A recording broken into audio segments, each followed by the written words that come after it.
Diablo, es un coño de madre. Esta estaba todo bien.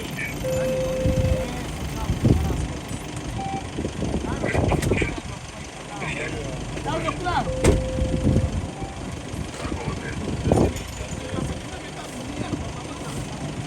Ok, solo persona. Dale para allá con tu mierda.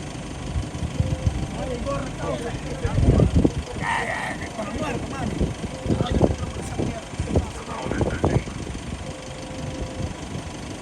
Maldita sea, conmigo a su madre. Me estoy entregando. Bueno, agarra mi gorrita. Mi teléfono.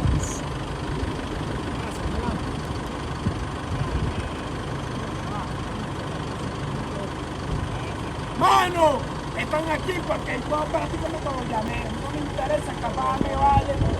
Puedo hacer un procedimiento. Pero respóndeme. ¿Quieres que yo tenga una escapada? A mí no me interesa escaparme. Que me voy a estar viendo, pero quítame las espinas, huevón. Esta mierda,